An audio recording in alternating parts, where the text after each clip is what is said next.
Okay, we'll see how far we get with how many before this video gets too long.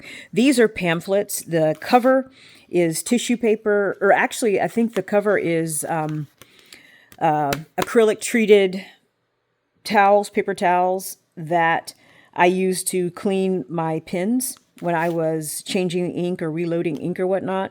So this is just the towel that came from that I treated with acrylic to give it sturdiness and strength, and then cut it down to size to make it a cover for this paper. I think this is paper that was A4 paper. So this was, then whatever size a paper towel is going to be, but it was double size. It might have been tissue paper, but I'm pretty sure it was a paper towel because I don't use tissue paper to clean my pens. This is new paper. This is not recycled paper, but it was probably an unusual size, A4 size or something like that. That's why I have the offset to make it fit the length and width of this particular pamphlet. And these two are 3-hole pamphlet stitch. These two are exactly the same amount of paper in both of them, in the same waterfall type offset design for making the paper fit into the unusually size book. So I think A5 would be about right here, and these are just a little bit longer than that. This, believe it or not, is a combination of paper that I used to clean my pens. Most of my ink, my favorite colors are teal, and most of my ink is that color, blue-green, any combination of blue-green. So what I did for this one, I treated the paper towel with acrylic, and then I covered it with dryer sheets, used dryer sheets to give it a fabric sturdiness or whatnot.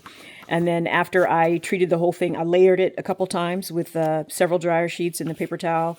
And then, and all the color that's in it is either from the glue that I used to treat it or from or bled through from the paper towel that I used to clean my pens. Then I stitched around that just to give it a little bit more strength and make it a cover, and then 3-hole pamphlet stitch with paper that I purchased. I'm pretty sure this is Daiso copy paper because that is a really good quality paper for how inexpensive it is. So that is that one. And this one is more junk mail. So red ribbon that I got from somewhere. I've been collecting ribbons and offcuts and bits and bobs for decades. So I have a lot of it. So again, this is, you see the red duct tape used to reinforce. And I think must have used black paper. Oh, okay. These are bigger pamphlets that are inside. So this is just two really large envelopes that I put together and decorated with red flowers, reinforced with the red duct tape, and used this particular envelope had a window. This one did not. Oh yeah, it did. White flowers on the back, black and white flowers on the front. So these, I think this one I ended up cutting the top off of the envelope because it was all gnarly and messed up, and just 3-hole pamphlet stitch, cardstock on the side, and paper that I had printed for something else, for another project. I had printed paper with lines on it. So I didn't have much of that left. So with this, I just, this is just a regular piece of cardstock that's 8.5 by 11, and this is just regular copy paper that I copied these onto. So I didn't have enough to fill a book, so I did every other sheet. So the lines kind of show through, but every other sheet actually has lines printed on it, and it worked out pretty well. So if I want to go with lined paper, which I don't think I will, this is an option. Just use paper that's strong enough to be written on, but thin enough to where you can see the lines through it. So there is that particular pocket has actually I'll put it in backwards so the reinforced edge is facing out. And the other pocket is the same thing. 3-hole pamphlet stitch. I actually did it on the outside this time. I did a bow and put the tie to the outside.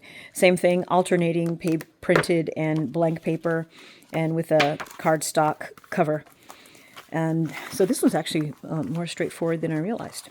Cool. So, and again, putting it in so that the outside edge is reinforced. And I think the short side goes this way, and the long side goes this way. Actually, I may have done that backwards. And then just no wraparound, extra wraparounds, just enough ribbon for a really big bow on this one. No, I don't like that. Maybe it does wrap around. And ties at the edge. I'm not sure what I intended on this one, but I'm going to go with this. So, more reasonable size bow, just tied at the edge instead of tied at in the center. Oh, yeah, messed that up. Oh, there you go. Okay, so that's these four, and mostly just pamphlets.